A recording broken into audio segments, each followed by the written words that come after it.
Irmãos, os irmãos me comissionaram aqui meio que de última hora, né, para compartilhar a palavra. Eh, então vou trazer umas cargas do meu coração aqui, algumas anotações que eu fiz. Mas fato é, irmãos, que em 2 Timóteo, no capítulo 3, fala dos últimos tempos. Como seriam esses últimos tempos? Vai falar de homens arrogantes, blasfemadores, atrevidos, voltados para o próprio ventre, homens jactanciosos, sem afeição natural, homens hedonistas, mais amigos dos prazeres do que amigos de Deus. E a iniquidade, por conta disso, ela iria se multiplicar. Irmãos, a iniquidade, ela vai chegar num clímax até que o Senhor venha. Está bem reservado nos tempos eternos o nível de iniquidade que o mundo vai atingir. Não sei se os irmãos conhecem bem o testemunho de Abraão. Abraão foi um homem de Deus, pai da fé, e nós somos filhos de Abraão. Deus vai falar com Abraão do seu povo, que seria como a descendência, como as estrelas do mar, né, as estrelas do céu. E aí ele vai falar, vai profetizar antes que tudo acontecesse. E aí Deus vai falar então para Abraão que aquele povo que seria como as estrelas do céu, aquela descendência, passaria por um tempo de aflição lá no Egito. E vai falar que passaria por um tempo de aflição por 4 gerações. Aí Deus vai dizer assim, por 4 gerações, porque a iniquidade dos amorreus ainda não tinha alcançado o seu limite. Então pense bem sobre isso. Deus tinha um propósito de levar o povo para a terra prometida, Canaã. A gente aqui tem estudado a palavra, sabe que Canaã fala da plenitude de Cristo. Não fala só sobre uma terra, é tipológico, fala sobre a plenitude de Cristo. E o povo vai ser conduzido por Deus até essa herança eterna. Canaã é um símbolo disso. Mas ali diz que até que isso acontecesse, era necessário que algo antes também ocorresse. A iniquidade dos amorreus iria alcançar o seu limite. E quando isso acontecesse, quem são os amorreus? É um nome genérico para todos os povos que habitavam Canaã. E quando isso acontecesse, a iniquidade chegasse nesse tempo, o povo de Deus iria ser introduzido na terra prometida, em Canaã, em Cristo. Isso são, irmãos, não só fatos passados, mas são profecias para o futuro. Porque isso é o norte do que nós teremos nos fins dos tempos. A iniquidade dos amorreus, símbolo de todas as nações que habitam a terra, vai chegar num clímax. E quando isso acontecer, chegar num clímax, 2 coisas ocorrerão. A primeira, o povo vai ser introduzido na sua herança. A igreja será introduzida na plenitude de Cristo. Em Cristo, Deus será tudo em todos. Essa é a promessa que nós temos pela palavra de Deus. Mas aquele povo que foi introduzido em Canaã também importou em uma coisa: juízo sobre os amorreus. Então, o que isso nos fala a respeito do fim dos tempos? A igreja vai ser introduzida na plenitude de Cristo. E quando isso acontecer, meus amados irmãos, a iniquidade dos amorreus será julgada. Mas a palavra fala que o fim dos tempos serão tempos difíceis. Isso é uma tradução assim bem leve que temos no português. A palavra, na verdade, diz assim: serão tempos furiosos. O fim dos tempos serão tempos furiosos. E quem poderá permanecer nesse tempo? Quem será hábil a permanecer fiel ao Senhor nesses tempos furiosos? Uma vez eu compartilhei com os irmãos aqui que quando o Senhor veio pela primeira vez, ele veio para quê? Salvar pecadores. Então o alvo da vinda do Senhor, da sua primeira vinda, eram os pecadores. Salvar pecadores. Mas quando o Senhor vier pela segunda vez, qual o alvo do Senhor? A noiva de Cristo. Agora o Senhor vem não mais para salvar pecadores. Isso ele já fez. E pela fé, nós tomamos posse disso. A segunda vinda do Senhor vai ser para resgatar a sua noiva. Então, meus queridos, quem poderá permanecer fiel ao Senhor nesses tempos difíceis? Quem tem o coração de noiva. porque o Senhor veio resgatar essa noiva. E como é esse coração? O coração da noiva é o seguinte: são aqueles e aquelas que têm vislumbrado as belezas insondáveis de Cristo e têm se rendido a Ele. Esse é o coração da noiva. Não vai ser o temor, não vai ser isso, aquilo. Vai ser um coração que tem experimentado das belezas insondáveis de Cristo e tem sido arrebatado para Ele. Essa noiva do Senhor, pela graça de Deus, quando os tempos furiosos vierem, essa noiva, ela vai permanecer fiel. Então o que nós precisamos, meus amados? Sermos noivos de Cristo. O que eu preciso? Conhecer a Cristo, prosseguir em conhecer, encontrar essas belezas que estão escondidas nele e ser atraídos por essas belezas. É isso, meus amados irmãos, que assentará o meu coração na fidelidade ao Senhor. Mas em Daniel diz, no capítulo 7, acho que versículo 25, diz que o iníquo, o homem da iniquidade, ele iria afligir os santos do Altíssimo. Então, esse homem descrito em Daniel, que ali está oprimir na NAA, né? Em outras traduções, afligir os santos do Altíssimo. E esse homem que falará contra o Altíssimo, que a palavra chama do anticristo, Jesus chama do príncipe desse mundo, o ministério da iniquidade será essa aflição sobre os santos. E essa palavrinha, a gente precisa entendê-la muito bem, porque ela tem tudo a ver com o que eu vou falar hoje. Essa aflição, ela tem um contexto aramaico, que é um pouco difícil de traduzir, mas o principal conteúdo dela é de uma aflição mental, de uma saturação mental, que Satanás vai castigar a nossa mente e vai tentar encher a nossa mente dos prazeres desse mundo, dos afazeres desse mundo, dos cuidados desse mundo, para que os nossos pensamentos e as nossas afeições não estejam em Cristo, mas nesse mundo. A aflição mental, a saturação mental, porque se ele ganha a nossa mente, ele ganha o nosso coração. E Jesus vai nos advertir também. Quando Jesus fala da palavra semeada em terrenos, ele vai dizer 4 possibilidades, e o mundo está resumido ali. Terrenos pedregosos, terrenos com espinho, terrenos férteis e à beira do caminho. Nós podemos estar enquadrados em qualquer um deles. Mas quando Jesus vai falar do terreno com espinhos, ele vai dizer que a palavra semeada, a palavra viva e eficaz de Deus, que gera um novo homem em nós e faz nova todas as coisas em nosso coração, essa palavra semeada num terreno de espinho, ela é sufocada. E aí, quando o Senhor vai explicar para os discípulos o que significa isso, ele vai dizer sim, que esse terreno com espinhos são aqueles que, pelos cuidados dessa vida e pela fascinação das riquezas, a palavra ela é sufocada neles.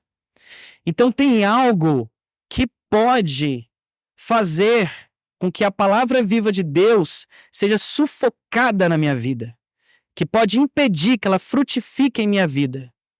E esse algo que eu quero dar ênfase é os cuidados dessa vida, a ansiosa solicitude pela vida e o fascínio pelas riquezas. As riquezas, ela tem fascínio, ela tem um poder fascinador. É próprio da riqueza nos fascinar. Todos nós que olhamos para um carro muito lindo, a gente fica assim, maravilhado com aquele carro, porque ela tem um poder em si tentador. E a palavra, quando usa esse termo fascínio, no original significa feitiçaria, feitiço, encantamento. E as riquezas que nós as podemos ter sem que elas nos possuam, nós podemos ter as riquezas, mas precisamos ter o coração muito guardado em Deus, para que ela não nos domine e sufoque a palavra de Deus. Então, os tempos do fim serão tempos de saturação mental. Tempos que irão fazer com que nós não tenhamos o coração de noiva. Então, o que nós precisamos, meus amados irmãos? Nos render a Cristo, conhecer a Cristo e cavar como tesouro escondido e deixar com que Cristo nos renda a Ele. Nós precisamos nos render. Amém, meus queridos? Até aqui tudo bem? Então vamos lá. Mas o Senhor, nesse fim dos tempos, Ele tem necessidades. E eu acho que eu falar isso pode parecer até uma heresia. O Senhor tem necessidades? O Senhor, soberano e absoluto, tem necessidades? Essa é uma pergunta difícil de responder. Mas a palavra em João vai dizer que o Senhor busca alguma coisa. Tem algo que ele busca na terra. Ele busca por adoradores. E que o adorem em espírito e em verdade, em espírito e em realidade. Então há uma ânsia no coração de Deus na terra. E ele busca algo que ele não vai encontrar em qualquer esquina. Não vai ser tão fácil assim. Eu não sei se os irmãos conhecem bem o livro de Jó. No inicinho do livro de Jó, diz que Jó ele se apresenta na presença de Deus. E aí Deus fala assim, o que você faz aqui?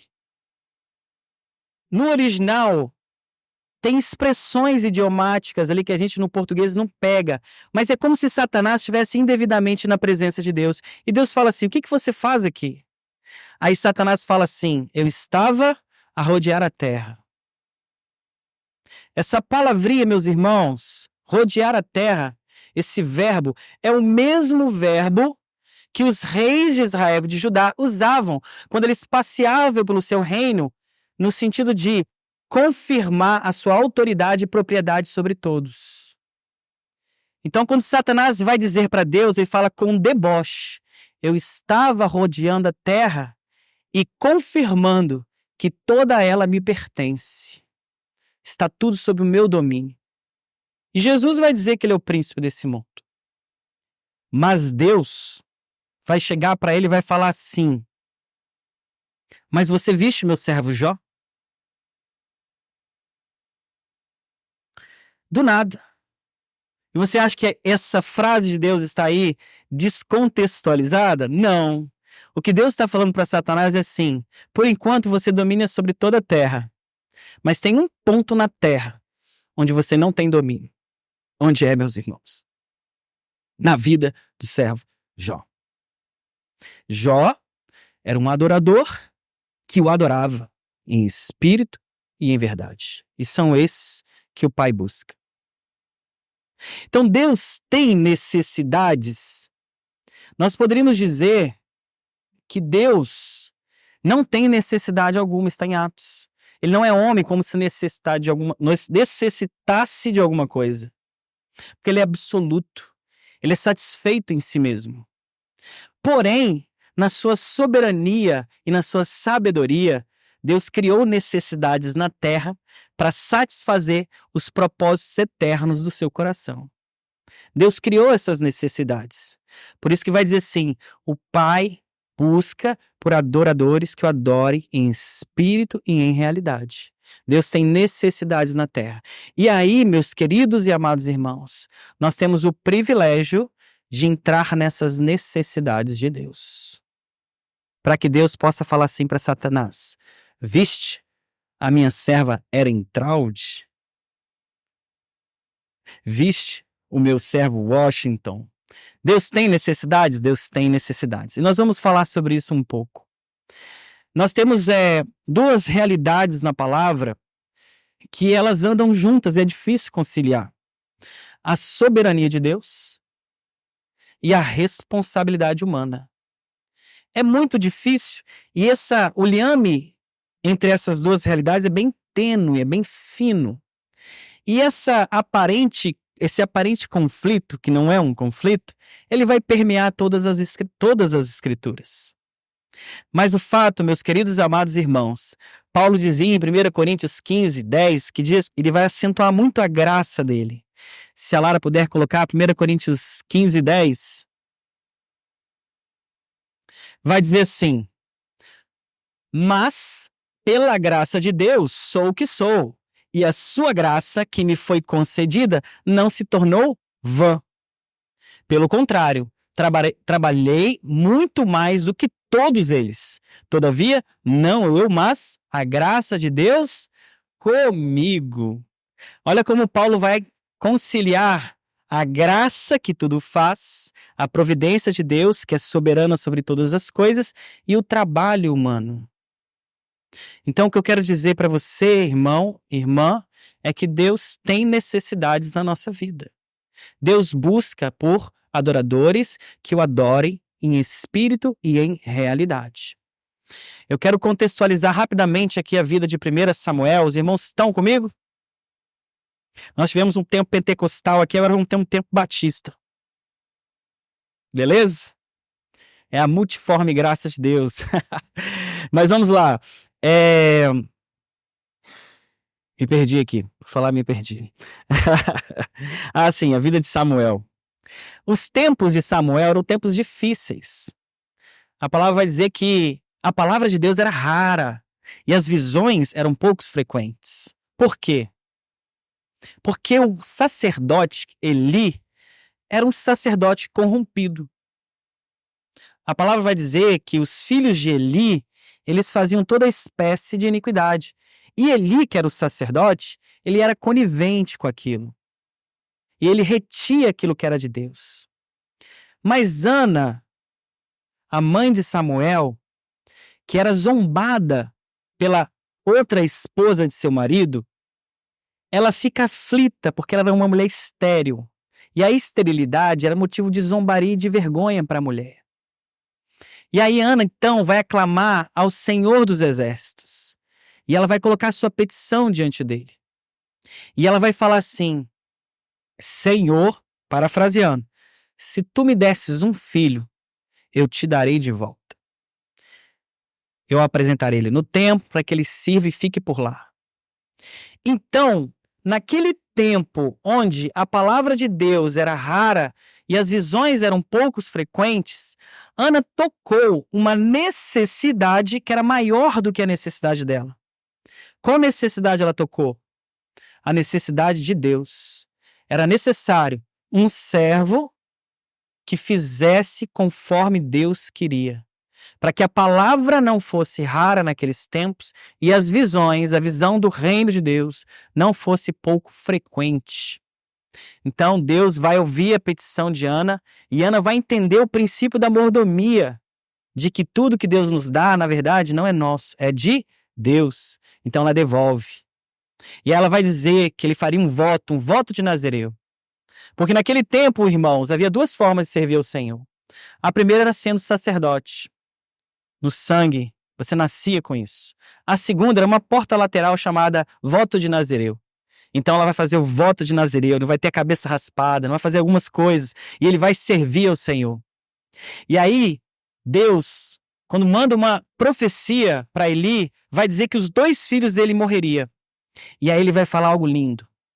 Ele vai dizer assim: eu suscitarei para mim um servo fiel que faz tudo conforme o meu coração e a minha mente.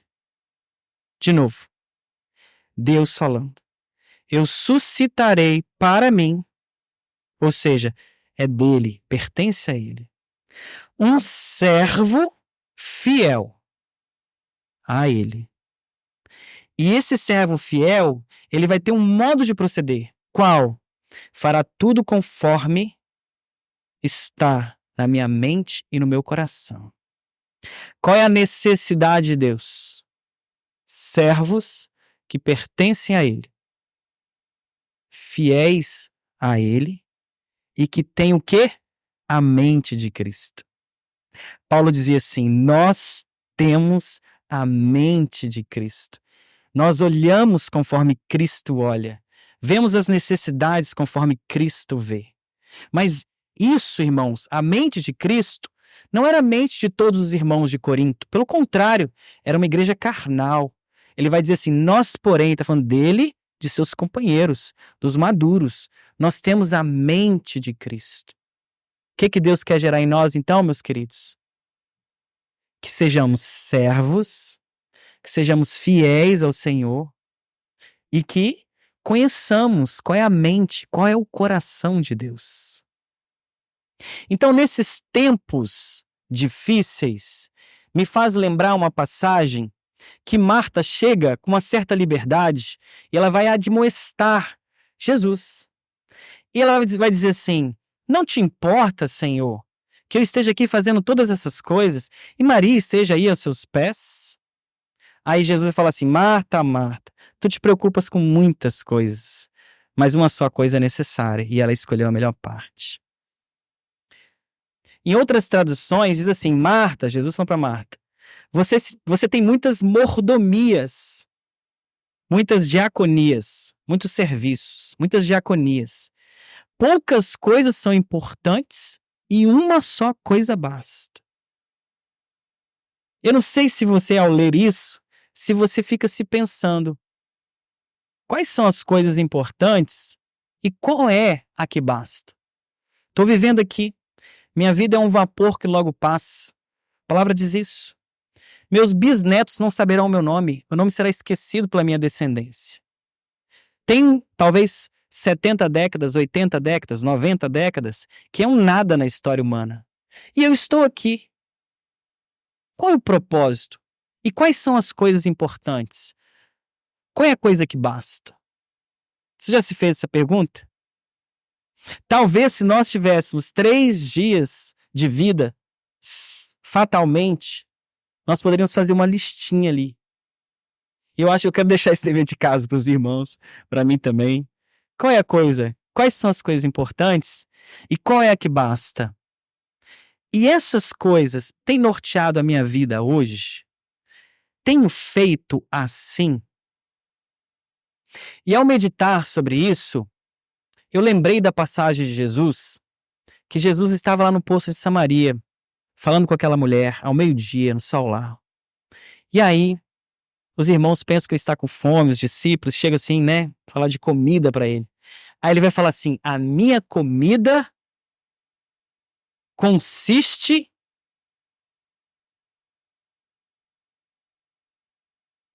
É isso aí. Vamos lá, de novo? Vamos lá, Nilson. Isso aí. E realizar a sua obra. Fazer a vontade de Deus e realizar a sua obra. Jesus está dizendo que a comida dele, ou seja, aquilo que é elementar, que é vital para ele, que é o mais importante, é fazer a vontade de Deus e realizar a sua obra. Por quê? Porque Deus tem necessidades que ele criou na terra. E Deus quer nos levantar como servos, pertencentes a eles, fiéis, que conhece o coração e a mente dele para realizar a sua obra. E aí, meus irmãos, a minha pergunta: você está preparado para isso? Esse propósito eterno toca o seu coração? Porque se não toca o nosso coração, nós temos vivido uma vida vã.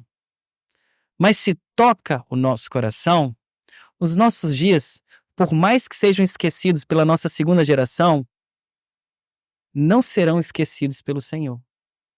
Porque a herança que temos construído não é uma herança temporal, é uma herança eterna. Por isso a palavra vai dizer, focar os nossos olhos nas coisas que são atemporais. Essa é a introdução, irmãos. Com base nisso,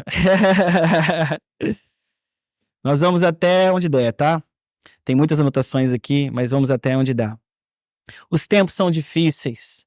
Satanás vai atuar para saturar você mentalmente. Ele vai atuar para encher a sua mente de coisas que não pertencem ao reino de Deus. Ele vai saturar você. Ele vai encher você de coisas para que você não olhe para aquilo que realmente basta, que é a necessidade de Deus. Então, o Senhor, ele tem uma necessidade, e aí o Senhor quer gerar isso em nós, meus amados irmãos, um serviço a Ele. E hoje, basicamente, eu vou falar sobre isso com vocês. Sobre o que me torna um servo fiel. o que faz com que a palavra de Deus se torne viva em mim e me torne esse servo semelhante a Samuel, que é uma necessidade de Deus na terra. E é um privilégio ser colocado diante dessas necessidades de Deus. Meus amados irmãos, eu caminhei 23 anos de forma vã nessa vida, tentando buscar realidade em tantas coisas. E quando o Senhor, por sua graça, tocou o meu coração e me fez enxergar quem Cristo é, o meu coração se encheu de propósito e a minha vida se encheu de gozo. Porque essas duas coisas andam juntas, propósito e gozo. Só há gozo, usufruto dessa vida, se nós andamos debaixo de um propósito eterno. Um propósito, meus amados, que Deus estabeleceu para nós. E aí o Senhor quer gerar isso em nós. Quer levar a nossa mente para as coisas do alto, desarraigar o nosso coração das coisas da terra, para que os pensamentos dele e o coração dele sejam postos em nós. Ele quer nos tornar palavras vivas, cartas vivas do Senhor. Ele quer pegar a visão dele e encher você dessa visão.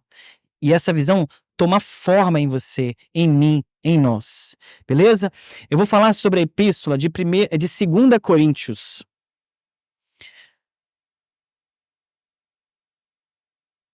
Eu não vou falar tudo que eu anotei aqui, mas vou passar por alguns versículos.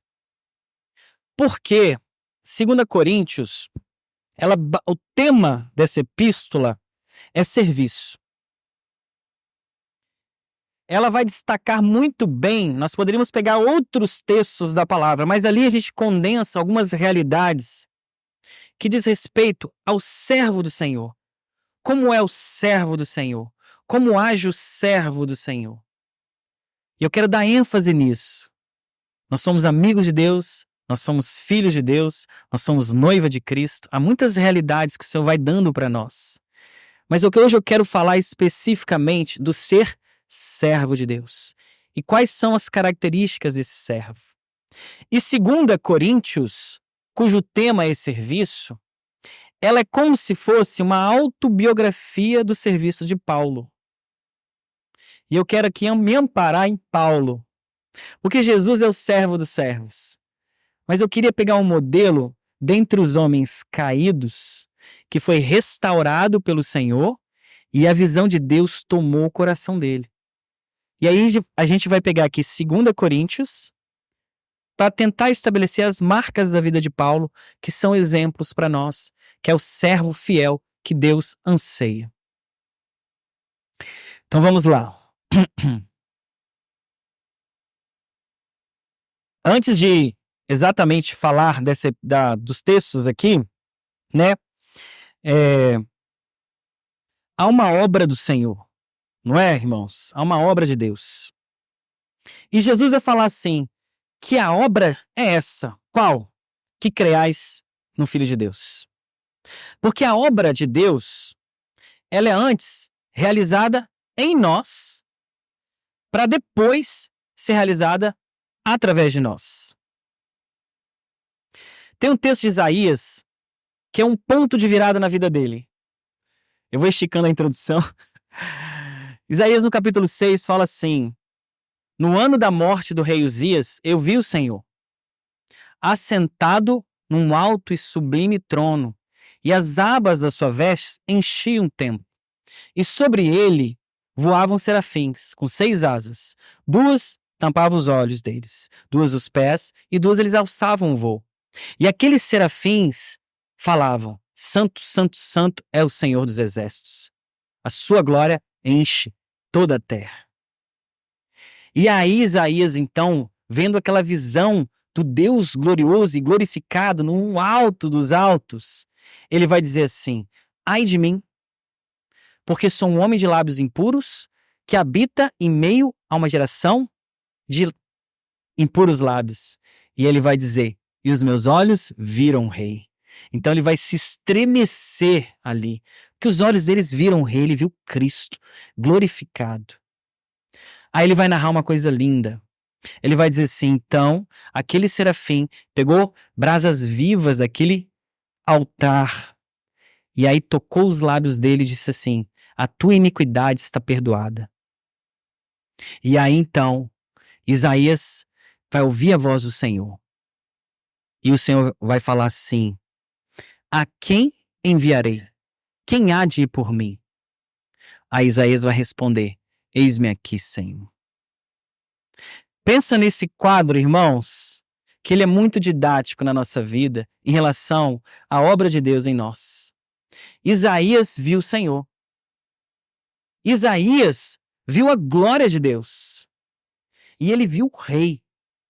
E quando ele viu isso, a primeira reação de Isaías foi olhar e ver o seu pecado.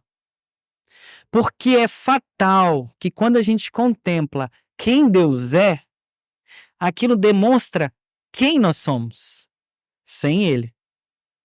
Então Isaías, ao olhar e ver a glória de Deus, ele viu a sua iniquidade. Ele botou o seu rosto no pó, digamos. Ai de mim, os meus olhos viram o rei, e sou um homem de lábios impuros. A boca fala do que está cheio o coração. Ele é um homem puro. Mas aí então, Deus vai dar uma experiência linda que tem tudo a ver conosco. Aquele serafim pegou aquelas brasas vivas, que é uma tipologia da obra de Cristo, e tocou a iniquidade dele com a obra de Cristo. E disse assim: você é um homem perdoado. E aí, com essa experiência de ver quem Deus é, e com essa experiência de ver quem Ele é, e com essa experiência de ser agraciado com a obra linda e perfeita, expiatória de Jesus, o Senhor falou para ele, deu uma necessidade para ele. Isaías, agora que tudo isso aconteceu, eu tenho uma necessidade para compartilhar com você. A terra, quem há de ir por mim? Quem há de ir por mim? A quem enviarei? Aí Isaías vai dar a resposta. Estou aqui, Senhor. Envia-me. Lindo isso, né, meus irmãos? Nós queremos servir o Senhor e devemos servir o Senhor. Mas a obra, em primeiro lugar, ela é realizada em nosso coração. E só assim estaremos aptos a sermos servos que eu vou chamar de úteis. Essa obra precisa ser feita em mim e essa ordem não pode ser invertida. Eu não tenho que pretender servir a Deus, realizar a obra de Deus, sem que essa obra seja realizada em mim. Então, em primeiro lugar, a obra de Deus é o que Ele realiza em nós. E aí, então, o que Ele realiza através de nós. A realidade, irmãos, do Evangelho de Cristo, ela tem que tomar o nosso coração. Paulo mesmo. As coisas que vão permear essa epístola de 2 Coríntios, Deus sempre vai adequar a visão ao vaso e vai tornar o vaso receptivo à visão. E Deus vai fazer isso com Paulo. O desejo de Deus é adequar a mensagem do Evangelho ao mensageiro e adequar o mensageiro à mensagem. Nunca Deus irá tornar discrepante a mensagem com o mensageiro. Por exemplo, Paulo em Damasco, ele se encontra e tem uma experiência com Deus. E após 3 dias, ele vai encontrar um servo do Senhor, Ananias. Aí Ananias vai dizer para ele que Deus tinha feito ele um vaso para levar o nome dele aos gentios. Eu acho que o microfone ficou um pouco diferente agora, né? Tá normal? Então o Senhor, o que Ele quer de nós? Ele quer a sua visão encarnada em nós. Então qual é o caminho? E aí essa é a pergunta que nós vamos permear 2 Coríntios. Qual é o caminho de Deus para adequar o Evangelho a nós? Qual o caminho para adequar o vaso à visão? Vocês entenderam? Deus me quer como cartas vivas. Deus não me quer como sepulcro caiado. Deus quer fazer com que a visão dele, aquilo que estamos enxergando do reino de Deus, do discipulado de Jesus, da sua palavra viva e eficaz, ele quer fazer com que essa palavra seja carne em mim, para que eu seja um vaso adequado à visão. E a visão também seja adequada ao vaso. Não que a visão vai ser alterada, mas o vaso vai fluir essa visão. Então, qual o caminho de Deus? E aí eu vou pedir os irmãos para virem comigo, para a gente poder estudar a palavra e dar aquela sacudida na mente. Qual o caminho de Deus para fazer isso em nós? Você quer isso, meu irmão? Você quer isso, minha irmã? Você quer viver a vida de forma vã? Você quer ser saturado na sua mente pelo anticristo? Ou você quer ter o testemunho de Cristo nesses últimos tempos, que são os nossos tempos? Então nós precisamos nos tornar vasos adequados à visão. Então o primeiro texto que eu quero ler com os irmãos, desse operar do Senhor na nossa vida, para adequar a nossa vida ao Evangelho e nos tornar servos fiéis, que conhecem o coração e a mente de Deus, está em 2 Coríntios 1, capítulo 8 e 9. Eu tenho 9 pontos, pretendo falar 3, tá? Se der mais, mas 3 estou satisfeito. A versão é NAA. Diz assim: meus amados irmãos, tudo é algo que Deus está falando para atuar em mim, tá, meus queridos? Tudo é algo para o Senhor mortificar o Bruno. São cargas para o Bruno, para tratar o pecado do Bruno. Esse homem natural, Bruno, que não agrada a Deus, a não ser que Cristo seja formado no Bruno. Tá, meus queridos? Estou falando de coisas que são para mim. 2 Coríntios 1, 8, 9 diz assim: porque não queremos, irmãos, que vocês fiquem sem saber que tipo de tribulação nos sobreveio na província da Ásia. Foi algo acima das nossas forças, a ponto de perdermos a esperança, até da própria vida. De fato, tivemos em nós mesmos a sentença de morte, para que não confiássemos em nós mesmos, e sim no Deus que ressuscita os mortos. Em Hebreus diz assim: a palavra de Deus, ela é viva e eficaz e mais penetrante do que faca de 2 gumes, a ponto de dividir alma e espírito, juntas e medulas. E não há criatura que não esteja manifesta em sua presença. Não, desculpa. Vamos de novo. A ponto de dividir alma e espírito, juntas e medulas. E ela é apta a discernir os propósitos, os pensamentos e propósitos do coração. Aí vai continuar. E não há criatura que não esteja manifesta em sua presença. Palavra de Deus, viva e eficaz. Pelo contrário, todas as coisas estão patentes, absolutamente visíveis aos olhos daquele a quem temos de prestar contas. Hebreus vai dizer que a palavra de Deus ela é morta. Vai dizer que a palavra de Deus ela é viva. E não só viva, ela é eficaz. Eficaz significa assim, ela corta reto. Não tem... Ela corta reto. E ela vai dizer que essa palavra, ela é o quê? Uma espada de 2 gumes. Por que uma espada de 2 gumes, meus amados irmãos? Porque ela opera 2 coisas: morte e vida. Vou falar sobre sentença de morte. A palavra de Deus, ela opera morte e vida. Não é vida e morte. É morte e vida. Sabe por quê? Que primeiro ela entra em nós e ela mortifica o homem natural, que não tem valor algum diante de Deus. Os nossos feitos, as nossas obras, são como panos de imundícia diante de Deus. Esse homem natural que nós nascemos não pode agradar a Deus. Não tem nada que ele possa fazer que acrescente vida ao outro. Por mais que aos nossos olhos possamos pensar que temos boas obras, mas boa obra nenhuma, natural, pode ser oposta diante de Deus. Esse homem natural que nós herdamos de Adão, ele é um homem morto que gera morte. E a morte precisa ser atuada nesse homem natural. E uma vez que a palavra viva e eficaz gera morte nesse homem, aí ela gera vida. A vida, ela vem depois da morte. No plano dos homens pecadores, não de Deus. De Deus a vida vem e é só vida. Mas no âmbito dos homens pecadores, a vida é gerada pela morte. Se não fosse assim, o Logos de Deus, o Verbo de Deus, não teria sido feito o homem para que, tomando a nossa natureza que precisasse ser morta, fosse levada para a cruz, para que depois da sua morte houvesse ressurreição. Nós precisamos ser ressurretos. E para sermos ressurretos, precisamos morrer. Não há ressurreição sem morte, e não há vida sem morte. O princípio da vida atua pela morte. Então, se o Senhor, pela sua palavra, opera morte em mim, desse homem natural, à medida que eu conheço o Senhor, à medida que a palavra penetra em mim e vai me gerando arrependimento e mortificando os feitos da minha carne, o Senhor vai gerar vida.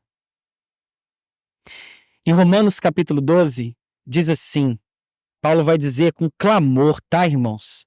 Para nós. Vai dizer assim, rogo-vos. Aí ele vai apelar para uma coisa, pelas misericórdias de Deus. Por que ele vai fazer isso? Porque até aquele ponto, Paulo está falando basicamente sobre as misericórdias de Deus. Ele vai dizer que o homem pecou contra o Senhor e que a iniquidade assolou a humanidade. Não há um justo sequer, não há quem busque a Deus. Mas ele vai dizer que pela misericórdia de Deus, quando estávamos mortos nesses delitos, o Senhor nos resgatou por sua graça, por sua misericórdia. Então toda a misericórdia de Deus é o fundamento dessa obra de Deus de me tirar da lama e de me dar novas vestes. Aí Paulo vai dizer assim, rogo-vos então por causa dessa misericórdia de Deus com a sua vida, que você tenha uma resposta adequada a essa misericórdia. Ele vai dizer qual é a resposta adequada. Rogo-vos, pela misericórdia de Deus, que apresentei os vossos corpos como sacrifício vivo, santo e agradável a Deus, para que experimenteis a boa e perfeita vontade de Deus e sejais transformado pela renovação da vossa mente. Nós estamos falando de saturação mental, mas tem algo que renova a nossa mente, que transforma a nossa mente, é a palavra viva de Deus.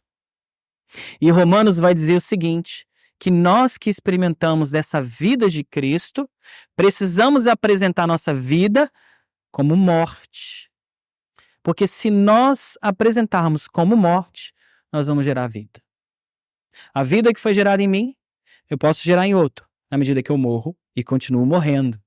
Esse é o discipulado de Jesus. E Paulo vai dizer assim, aqui nesse texto, tivemos em nós mesmos a sentença de morte. E ele vai dizer o porquê. Para quê? Por que eu preciso ter uma sentença de morte todos os dias da minha vida? Para que não confiássemos em? Mas em quem? No Deus que ressuscita os mortos. Porque se eu tenho experimentado dessa morte do homem natural, a minha confiança, seja para tudo e sobretudo para a obra de Deus, ela não vai estar no meu intelecto. Ela não vai estar nas minhas forças. E ela nem vai estar no depósito que eu tenho de vida. Porque nós temos um depósito. Não é, irmãos? Todos nós temos depósito. Eu sou convertido há 17 anos, eu tenho um depósito. Todo mundo tem um depósito. Mas esse depósito não pode ser a minha confiança. Porque esse depósito, se não for renovado pela ação do Espírito Santo, ele é morto. Ele precisa ser renovado pela ação do Espírito Santo. Então eu não posso confiar no meu intelecto. Eu não posso confiar nas minhas forças. Eu não posso confiar nos meus dons. Em quem eu tenho que confiar? Em Deus. E não é qualquer um. É o Deus que ressuscita os mortos, que traz existência o que não existe. Essa é a primeira marca necessária para que a mensagem do Senhor seja adequada em nós. Morte. Jesus disse assim, Jesus não veio para fazer crentes, e nem católicos, e nem qualquer coisa. Ele veio para fazer discípulos. Então Pedro era discípulo do Senhor, e o discípulo quer ser igual ao seu mestre. Aí ele vai dizer assim, Aquele que quiser ser meu discípulo, dia após dia, negue-se a si mesmo, tome sua cruz e siga-me. Então a morte, a sentença de morte, é dia após dia. O discipulado de Jesus se faz mediante a morte que se opera em nós, para que a vida de Jesus seja manifesta em meu interior. E a palavra de Deus, que é essa faca do Espírito Santo, que tem 2 gumes, ela opera essa morte em nós. Se nós conhecermos a palavra de Deus como a tesouros escondidos e submetermos a nossa vida a ela, não há outro caminho. É morte e é vida. A primeira ação do Espírito Santo para nos tornar servos que pertencem ao Senhor, que é fiel ao Senhor, que conhece a mente e o coração do Pai, é a morte. É a sentença de morte. Cada vez que o Senhor se revela a nós, seja de que forma for, essa revelação tem que nos impactar. Eu ia falar sobre a vida de Abraão, não vou falar para a gente enxugar, mas essa foi a vida de Abraão. Abraão era um homem idólatra, de Ur dos Caldeus, lugar de deuses. A tradição hebraica diz que a família de Abraão manufaturava ídolos e que por volta de 2.000 ídolos eram os ídolos de Ur dos Caldeus. Mas a palavra diz que o Senhor da glória apareceu a Abraão. Pensa assim, 2.000 ídolos, é como se você tivesse 12 velas na sua casa ali, acendidas para cada ídolo. Aí de repente o sol aparece, para Abraão. Aquelas velas perderam todo o seu sentido. Abraão era assim. E à medida que Deus dava visão a Abraão, o que ele fazia? Um altar. Ele fazia um altar, que significa o quê, irmãos? Rogo-vos, pela misericórdia de Deus, que apresentei os vossos corpos como sacrifício vivo, santo e agradável. Temos buscado esse evangelho? Porque esse evangelho nos traz uma bênção eterna. Cristo em mim. Cristo em você. Paulo vai falar com uma coisa linda. Ele vai dizer assim: aprove a Deus que me chamou desde o ventre da minha mãe. Aí ele vai falar: revelar seu filho em mim. Veja, Paulinho, não é revelar o filho para você, é revelar o filho em você. Essa é a obra eterna de Deus, revelar Cristo em mim. E só uma coisa de início pode fazer isso: a morte, que gera vida. Cada vez que o Senhor se revela a nós, seja de que forma for, de que maneira for, tem de nos impactar e e gerar altares na nossa vida. Sacrifício. A intenção do Senhor é que recebemos uma sentença de morte. Então vamos prosseguir diariamente, na medida que o Senhor me revela Cristo, de morrer conforme essa revelação de Cristo. Eu preciso disso. Eu anseio por isso. Essa é a necessidade do meu coração, meus irmãos. Deus não precisa de nós mesmos, de nós em nós mesmos, mas Ele necessita do Cristo que é edificado em você. Há uma necessidade de um trabalho total de Deus em nós, para que então tenhamos o privilégio de sermos cooperadores de Deus. Veja, Paulo vai dizer assim: porque nós somos cooperadores de Deus e vocês são lavoura. Há um só operador. Quem? Deus. Mas nós somos cooperadores. Estamos cooperando, estamos ao lado, para baixo, cooperando com Deus.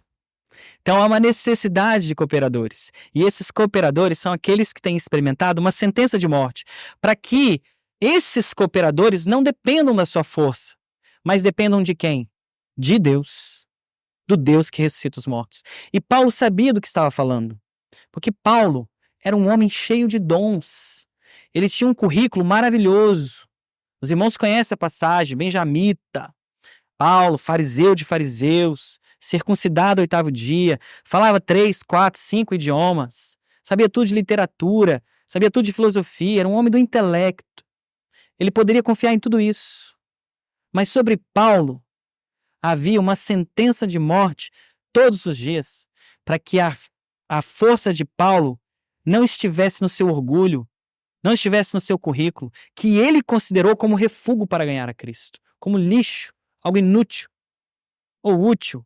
Alguns dizem que é esterco, enfim, mas ele considerou como nada para ganhar a Cristo. Porque Deus colocava uma sentença de morte sobre Paulo para que a confiança e a fé de Paulo estivesse em Deus. Qual era o risco de Paulo? A soberba. Qual é o nosso risco, irmãos? A soberba. A soberba, ela tenta colocar os nossos olhos em nós mesmos. Ela tenta fazer com que nós venhamos a olhar para os nossos dons e pensar que eles são nossos, que eles pertencem a mim, que nós somos bons. Ela faz você olhar para você mesmo. E quando nós fazemos isso, nós nos tornamos servos inúteis, inúteis mesmo. Não aqueles que estão lá naquela palavra, mas servos sem valor algum. A soberba faz isso conosco. Então a sentença de morte, ela mata essa soberba. Só uma coisa pode aniquilar ela, a sentença de morte, porque o Senhor quer cooperadores cuja dependência esteja nele, e o Senhor quer fazer isso conosco. Filipenses 3:3 vai dizer, né? Paulo fala sobre aquilo que é a verdadeira circuncisão. Os irmãos não precisam abrir. Vai dizer assim, porque nós é que somos a circuncisão. Paulo vai dizer, não os judeus de nascença, mas nós, os filhos de Abraão, pela fé, nós somos a verdadeira circuncisão. Nós, aí ele vai dizer, que adoramos a Deus no Espírito e nos gloriamos em Cristo, em vez de confiarmos na carne. Mas o que para mim era lucro, ele vai dizer depois, o seu currículo é, o que para mim era lucro, considerei perda por causa de Cristo. Então ele vai dizer assim, nós que adoramos primeiro Deus no Espírito, o que é a verdadeira circuncisão em nós? Qual é a marca de Deus em nós? A adoração a Deus no Espírito. O Pai busca os adoradores que adorem Espírito em verdade. Esse é o primeiro ponto. Segundo, nós nos gloriamos em Cristo. O contrário disso é o quê? É gloriar em si mesmo, na carne. Então, aquilo que Paulo poderia se gloriar na carne, ele considerou como inútil. Então, nós, irmãos, nós nascemos confiando na carne. E quando nascemos de novo, ainda continuamos confiando na carne. Os irmãos entendem o que eu estou dizendo? Nós nascemos, quando bebês, confiando na carne. E quando nascemos de novo em Cristo, ainda continuamos confiando na carne. Mas o ministério, o serviço cristão é no Espírito e não na carne. Paulo sabia que Deus, então, iria usar a sua vida como uma mão apertada. E ele fala de uma aflição contínua de Deus, que ele vai chamar de espinho na carne. E Paulo vai dizer assim, que aquele espinho na carne era um mensageiro de Satanás. E ele vai dizer, mas havia um propósito naquele espinho. Qual? Para que ele não se ensoberbecesse. O propósito do espinho na carne de Paulo era para que ele não ensoberbecesse. Porque a soberba, ela está à porta o tempo todo, irmãos. Então Paulo vai dizer em 1 Coríntios 30, assim, portanto vós sois deles em Cristo Jesus, o qual se tornou para nós sabedoria da parte de Deus, justiça, santificação e redenção. Então, só para fechar esse ponto, Paulo encontrou o valor, e é onde eu quero trazer para nós, não nele mesmo. Em quem ele encontrou valor? Em alguém fora dele. Ele vai dizer assim, ele vai dizer assim, posso passar por fartura ou por escassez. Posso ser honrado ou ser humilhado. Qual o risco da fartura? É a autodependência. Esquecermos de Deus. Qual é o risco da escassez? É a murmuração. Qual o risco de ser honrado? A soberba. Qual o risco de ser humilhado? a autopiedade. Mas Paulo está dizendo, eu posso ser humilhado, posso ser honrado. Posso ter fartura e posso ter escassez. Ou seja, posso ter ou posso não ter. Posso ser ou posso não ser. Posso tudo naquele que me fortalece. Porque a confiança dele está no Deus que ressuscita os mortos. Havia uma sentença em Paulo, uma sentença de morte, para que ele fosse esse homem livre, livre de si mesmo. E a confiança dele estivesse em Deus. Meus amados, isso é tão vital para a gente. Isso é tão importante.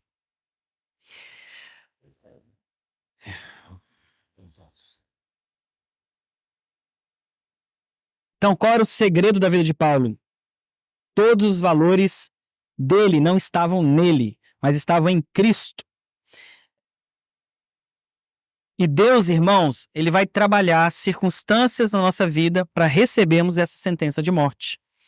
Porque há uma natureza soberba dentro de mim, que é inquebrável a não ser pela sentença de morte.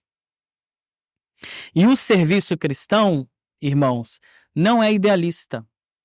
Ele pode até ser uma história de amor com Cristo, mas essa história há uma cruz profunda para cada um de nós.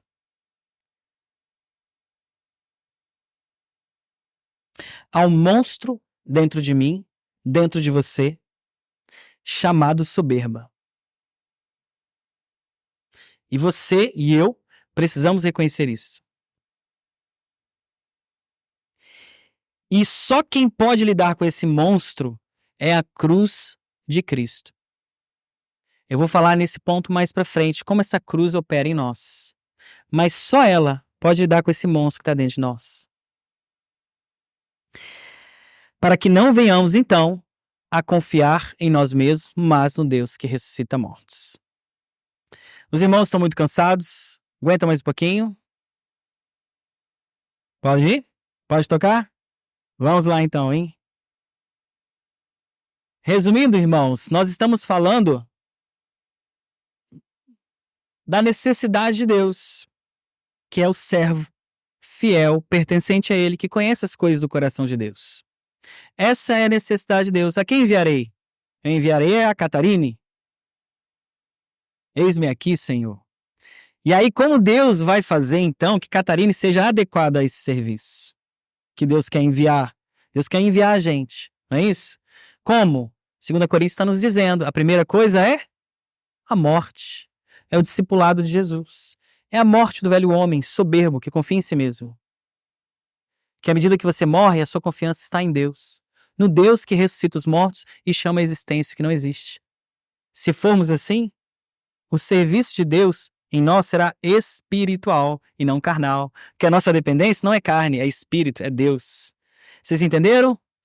Vamos lá, segundo ponto. 2 Coríntios, vou tentar na próxima reunião terminar, se os irmãos permitirem. Eu acho que tem escala do Choquito, né? 2 Coríntios, capítulo 1, versículo 12. Vamos lá, Larinha. 2 Coríntios 1, 12. E esse ponto, irmãos, fala muito comigo. Ele é muito importante. Eu estou falando de coisas práticas. E esse ponto é muito prático.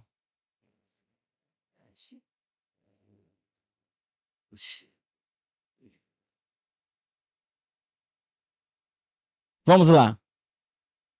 1, 12. Porque a nossa glória é esta, o testemunho da nossa consciência, de que, com simplicidade e sinceridade de Deus, não com sabedoria humana, mas na graça divina, temos vivido no mundo, especialmente em relação a vocês. Esse ponto que eu quero dizer para vocês, falar com os irmãos, é sobre o testemunho da nossa consciência. E eu quero falar sobre isso, consciência. Paulo, a palavra, vai dizer para nós termos um testemunho com os de fora. Não é? Não é isso, irmãos? Temos que ter o testemunho do pessoal do trabalho, da escola. Sim. Só que as coisas vão apertando aí. A gente também tem que ter um testemunho diante dos de dentro. Só que a coisa aperta mais. E aí é difícil. Eu sei que é difícil. Testemunhos dos de casa. Só que aí vai apertar mais.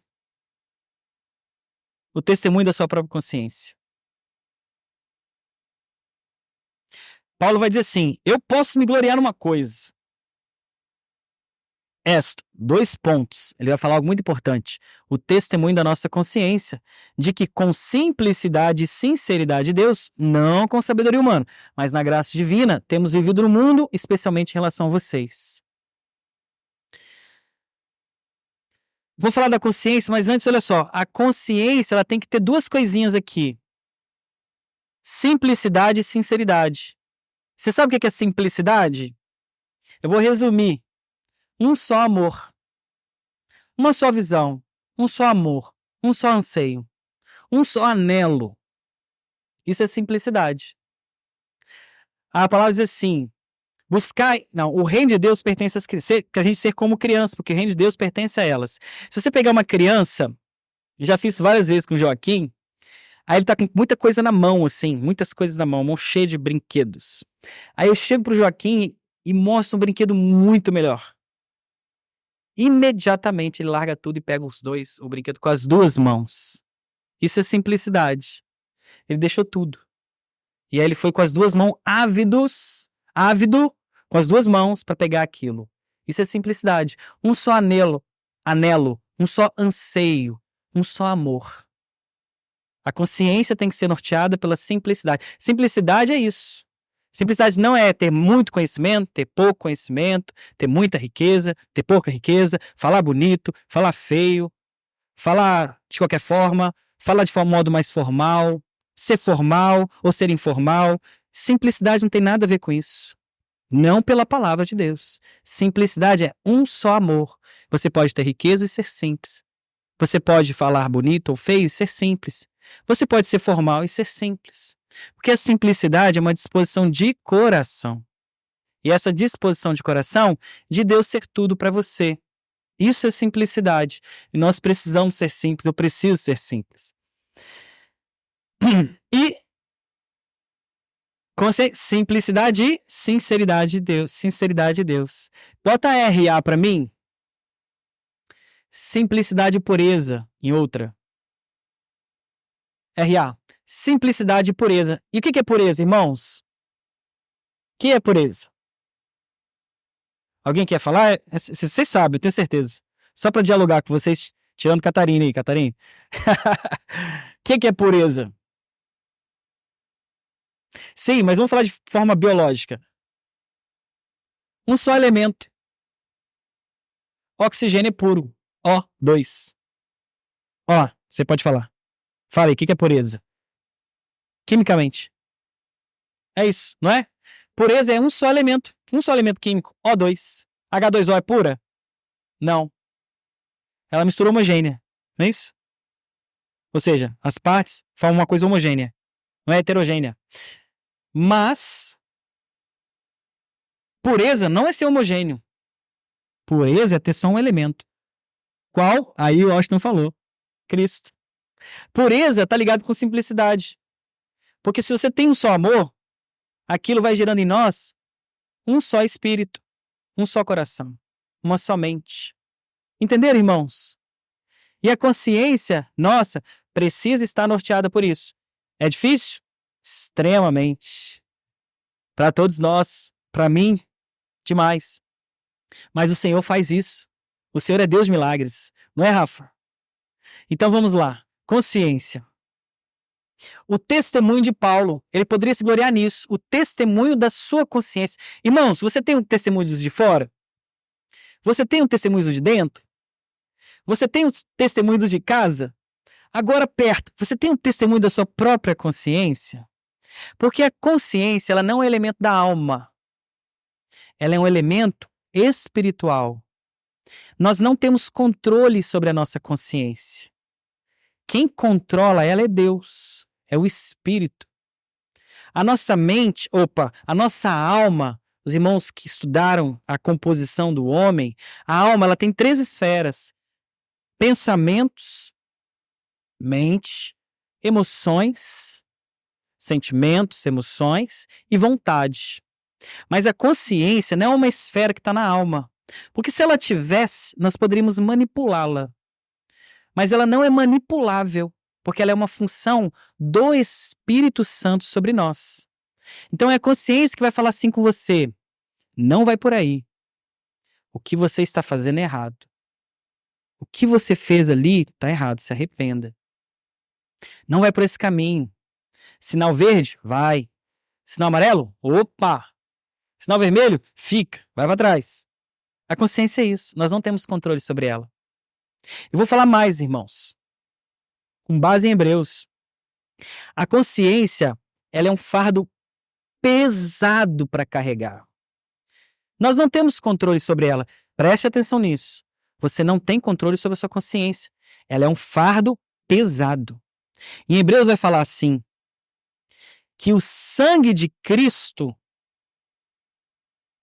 ele é tão poderoso que ele purifica a nossa consciência de obras mortas. E aí nós temos paz com Deus. Porque a nossa consciência, ela está ligada à paz. Vou tentar ser mais simples. Se você jogar lá nos aplicativos da Bíblia consciência, você vai ver que coisa linda. A nossa consciência é um fardo, porque antes de você conhecer o Senhor, você tinha uma autoacusação que te perseguia, que Paulo vai chamar de corpo de morte. Pela condição de pecado que nós nascemos, a nossa consciência o tempo todo, norteada pela lei de Deus, ela se tornou para mim um fardo pesado de carregar. E entre mim e Deus havia um abismo insuperável. Por quê? Porque a minha consciência, ela é cheia de obras mortas diante de Deus. Então jamais, com a consciência me carregando, eu posso me achegar ao Santo do Santo com intimidade e pedir graça em tempo oportuno. Porque a minha consciência é cheia de obras mortas. Eu nasci com essa consciência e ela pesava sobre mim. Mas Hebreus vai falar que não por sangue de bodes, mas pelo sangue de Cristo. A nossa consciência foi purificada de obras mortas, para que então tivéssemos paz com Deus. Olha que coisa linda. Vocês entenderam isso, irmãos? Eu vou dizer assim, vou falar que é a maior bênção da nossa vida, que não é, mas uma das grandes bênçãos da obra expiatória de Jesus é purificar a nossa consciência de obras mortas. Porque a partir dela eu posso entrar no Santo dos Santos, na presença de Deus, e pedir graça em tempo oportuno. E aí com a consciência, assim, com essa consciência, eu tenho paz com Deus. Eu estava em guerra com Deus. Nós estávamos em guerra com Deus, cada um de nós. Se nós não nascermos de novo, se você não nasceu de novo, você está em guerra com Deus.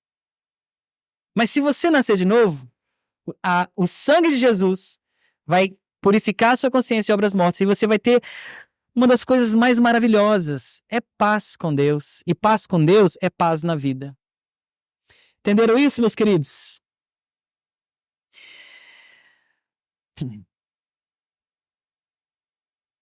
A consciência, então, vamos resumindo, é um órgão espiritual. Toda vez que o Senhor nos dá uma revelação, ela é filtrada pela consciência. A consciência faz uma espécie de controle de tudo que entra e sai a partir da nossa relação com Deus. Quando recebemos algo de Deus, na nossa consciência, ela filtra conforme isso que Deus falou conosco. Ela é um semáforo, um sinaleiro, um órgão espiritual, governado por quem? Pelos nossos pensamentos e argumentos? Não. Ela é governada pelo Espírito Santo de Deus. A gente pode até tentar driblar a nossa consciência com argumentos, mas o peso ficará lá, na nossa consciência, até que a gente coloque aquilo diante do altar e sacrifique aquilo diante do Senhor e renda aquilo diante do Senhor. Aí sim, a nossa consciência não vai pesar sobre nós. Sabe por quê? Porque Deus usa a nossa consciência para que o Espírito fale conosco e nos santifique. E é por isso que Paulo vai dizer ali, ó, que se ele pudesse se gloriar, ele vai se gloriar nisso. O quê? O testemunho da sua própria consciência. Se queremos servir a Deus de modo agradável, precisamos ouvir e obedecer o Espírito Santo na nossa consciência. Quando éramos descrentes, esgarrados, né? Fazíamos isso. Em Hebreus vai dizer, então, acheguemos perto de Deus com um coração sincero. Por favor, Lara, Hebreus 10, 22, 24.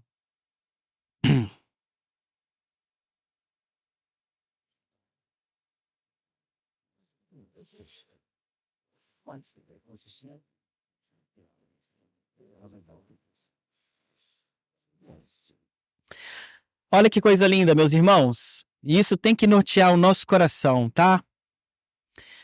Aproximemo-nos a Deus com um coração sincero, em plena certeza de fé, tendo o coração purificado de má consciência e o corpo lavado com água pura. Como eu tenho que me aproximar diante de Deus, irmãos? Vamos ler de novo? Vamos lá. 1, coração sincero. 2, plena certeza de fé. 3, coração purificado de má consciência. E 4, o corpo lavado com água pura. A água pura é a palavra do Senhor, que lava a gente de dentro para fora.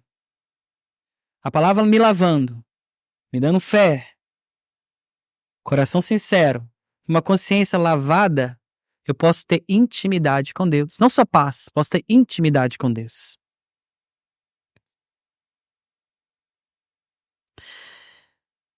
Tentando achar um texto que não está aqui, mas o último que eu ia falar nesse ponto, irmãos, que fala assim, que Paulo vai admoestar Timóteo. Se alguém lembrar disso, me fala o texto. Para servir a Deus, ele vai citar coisas. Ele fala assim, uma boa consciência. Aí ele vai dizer assim, porque alguns, rejeitando a boa consciência, naufragaram na fé. Se alguém lembrar, bota aí. Então, qual é o risco de uma má consciência? O benefício da consciência é a intimidade com Deus. O malefício e o risco é naufragar na fé. E não há pior resultado na vida de um cristão. Você sabia que era Timóteo? Bota aí, por favor. Não há pior resultado na vida do cristão, meus irmãos, do que naufragar na fé. Hebreus vai tratar disso o tempo inteiro, porque isso é um risco absolutamente possível na nossa vida. Se não fosse, não teríamos inúmeras advertências. Então, Hebreus vai falar assim, ó, apeguemo-nos com mais firmeza às verdades ouvidas, para que dela jamais nos desviemos. Podemos dizer que se nós não nos apegarmos e nós não tivermos uma boa consciência diante de Deus, nós naufragaremos na fé. Qual a necessidade que temos? Servir a Deus com a consciência limpa. Você tem controle sobre ela? Eu tenho? Não. Graças a Deus por isso. Que aí a gente não manipula. É Deus quem age em nós. Beleza? Tudo bem? O último ponto, que vai ser curto, que eu vou pular. Aí, ó. Mantendo a fé e a boa consciência. Porque alguns, tendo rejeitado a boa consciência, vieram a naufragar na fé. Irmão, essas coisas estão fazendo sentido? Glória a Deus.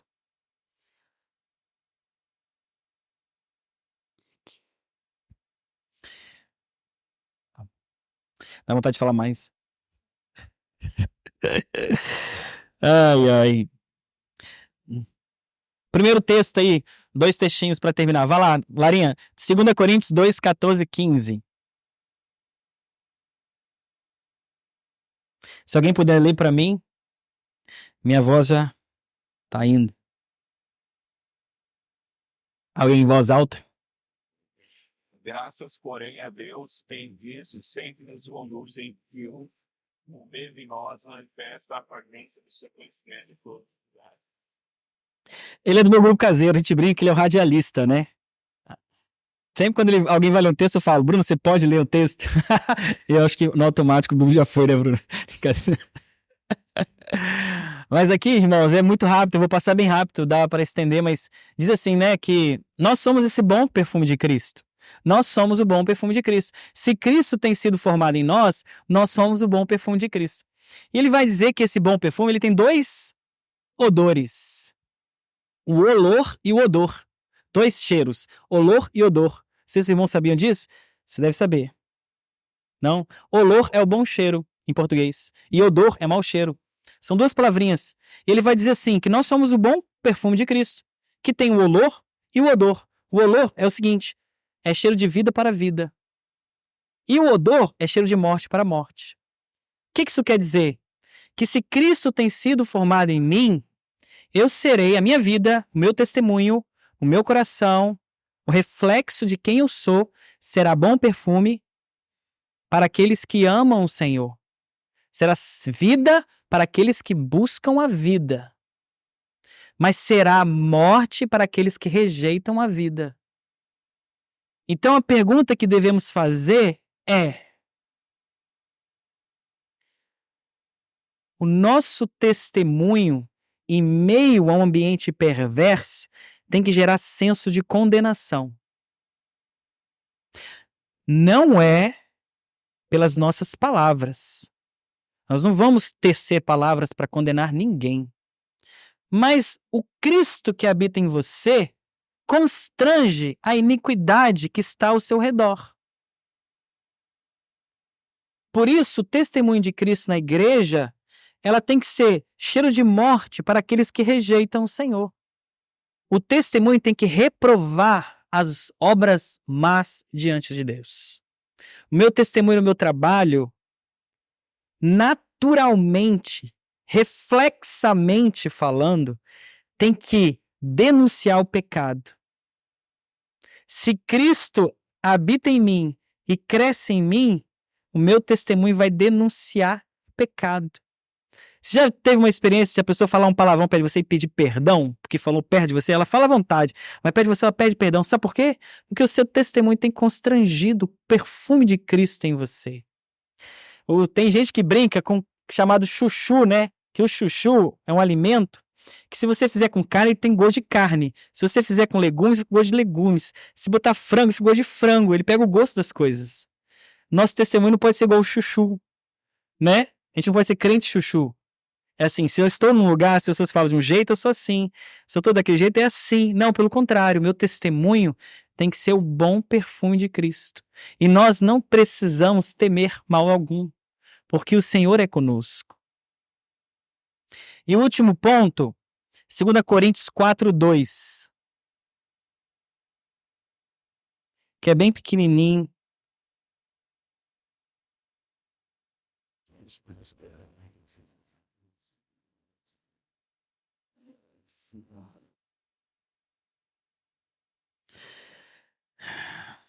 Diz assim, pelo contrário, Vamos lá, meu radialista. Rejeitamos as coisas ocultas que trazem vergonha, não agindo com astúcia nem para entender a palavra de Deus. E assim, temos a manifestação da verdade.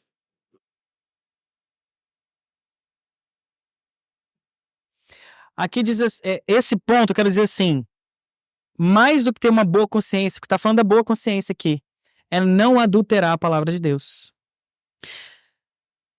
O ponto central é que nós não podemos adulterar a palavra de Deus de forma alguma, porque nós temos uma admoestação quanto aos falsos mestres nos últimos tempos, que pegando fragmentos de textos bíblicos, com um coração perverso, eles constroem doutrinas sobre um fragmento bíblico.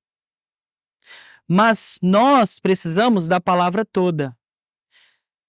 A palavra nos exorta que nos últimos dias serão muitos falsos mestres, e as pessoas o buscarão, como aqueles que têm comichão nos ouvidos, porque elas vão querer ouvir aquilo que é aprazível ao próprio ventre. Não vai querer ouvir aquilo que mortifica o ventre, vai querer ouvir aquilo que é aprazível ao ventre. As pessoas buscarão isso, mas nós não podemos adulterar a palavra de Deus. Como é que eu posso estar resguardado de falsos mestres? Comendo a palavra de Deus. A palavra diz que em Cristo estão escondidos todos os tesouros da sabedoria e do conhecimento. Então, se está escondido em Cristo, eu preciso fazer o quê? Cavar. Como eu cavo, irmãos? Na palavra de Deus. Mas não é na palavra de Deus, na minha força, no meu intelecto apenas. Ela vai usar o intelecto, claro, mas é pelo Espírito. Davi dizia assim: o meu prazer é habitar na casa do Senhor e meditar na sua lei. Então envolve duas coisas. A gente vai meditar na lei, um processo racional, intelectual, mas no templo, dentro de Deus, mergulhado em Deus, na presença de Deus. E aí essa palavra viva e eficaz vai operando essa cruz em mim e vai guardando a minha mente para que eu possa discernir as falsas doutrinas. E o bom servo, ele precisa conhecer a palavra de Deus. Mas não é ser apenas objeto de estudo, mas de devoção a Deus, de entrega a Deus, de rendição a essa palavra de Deus. O mundo está cheio de vozes. O mundo está cheio de vozes. E hoje, com as redes sociais, todas têm megalofone. Nós temos vozes o tempo todo falando conosco. Nós precisamos o quê? Discernir as vozes. Qual é de Deus? Qual gera uma herança eterna? Onde está a sabedoria nessa multidão de vozes?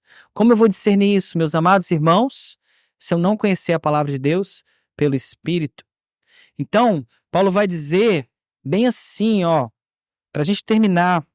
Ele diz que o obreiro fiel, não precisa botar não, 2 Timóteo 2,15, o obreiro fiel deve manejar bem a palavra da verdade. Significa cortar uma mata num caminho reto. Se queremos ouvir o Senhor, precisamos amar a palavra de Deus. Irmãos, a palavra é lâmpada para os nossos pés e luz para os nossos caminhos. Imagina que essa vida é como se fosse trevas, uma escuridão total. E a gente precisa sair de onde nós estamos, nós precisamos ir para um lugar. Só que está tudo escuro, a gente não enxerga nada, e há muitos lugares para tropeçar, há riscos de morte, há vales, e a gente precisa traçar um caminho, mas a gente não enxerga nada. Mas o Senhor, pela sua misericórdia, Ele nos dá uma lâmpada para os nossos pés, uma luz para os nossos caminhos, que é a palavra de Deus. Se eu não, com essa sentença de morte sobre mim, que põe a minha confiança no Senhor e não em mim mesmo, buscar a palavra de Deus, essa palavra de Deus vai gerar esse Cristo em mim e vai ser luz e lâmpada para os meus caminhos. E aqui, só para terminar, irmãos, é o testemunho de Esdras.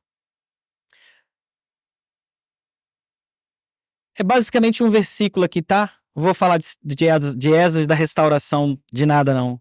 De Israel, de Jerusalém, o contexto histórico todo. Dá vontade, né? Mas você sabe que estava no cativeiro da Babilônia, Israel, papapá, tudo isso aí. E aí Deus queria restaurar a palavra de Deus em Jerusalém, que Jerusalém estava arrasada. Os irmãos podem ler aí, 1 Reis, 2 Reis, 1 Crônicas, 2 Crônicas, tá tudo narrado ali. Deus estava limpando aquele povo da idolatria. E aí Deus vai levantar homens de Deus para restaurar as coisas, para restaurar o templo, as bases do templo, para restaurar o sacrifício, a adoração. Porque aquele povo não tinha mais o templo. Eles tinham sinagogas, foram inventadas lá na Babilônia. Sinagoga não tem na lei do Senhor, no Pentateuco, não tem. Isso é uma invenção deles para suprir uma consciência religiosa. Lá na Babilônia, que eles não tinham templo. Então, quando esse povo volta para Jerusalém, depois de 70 anos de cativeiro, aproximadamente, ele volta para Jerusalém, a primeira coisa que eles vão restaurar é o altar, não são os muros. Se você voltar para uma cidade arrasada, militarmente falando, a primeira coisa que você vai querer é os muros. Porque a palavra vai dizer que eles estavam debaixo de terror dos outros povos, mas eles não cuidaram dos muros. Eles levantaram as bases do altar, porque Deus primeiramente quer sacrifício vivo, santo e agradável a Deus, que é a nossa vida na cruz. Eles não estavam preocupados com os inimigos. Eles estavam preocupados numa relação correta diante de Deus. Guarda isso. Porque altar significa uma relação correta diante de Deus. Significa muitas coisas. Esse é o ponto central. Então eles entenderam que se a relação deles diante de Deus estivesse correta, eles não precisariam temer inimigo nenhum. Vocês entenderam isso, irmãos? Então o que eles fizeram? Voltaram para Jerusalém, terra arrasada, e eles foram reconstruir as bases do altar. Que nós precisamos, é o que eu falei lá no início, entregar nossa vida para o Senhor mortificar a gente. E se o Senhor mortificar a gente, não precisamos temer mal nenhum, nem as enfermidades, nem as doenças, tudo é de Cristo e nós somos dele. Amém?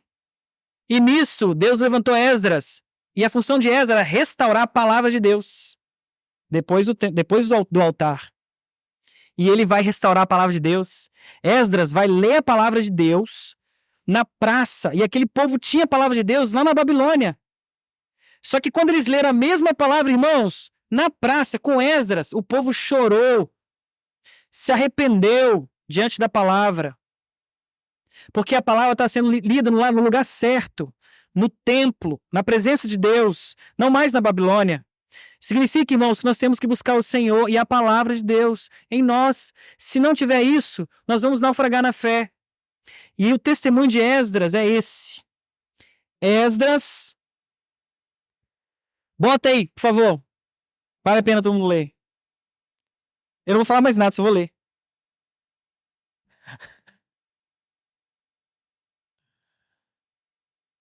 Esdras, eu não falei, né? 7:10. Esdras 7:10, olha lá. Olha, isso aqui é pra nós, tá, gente?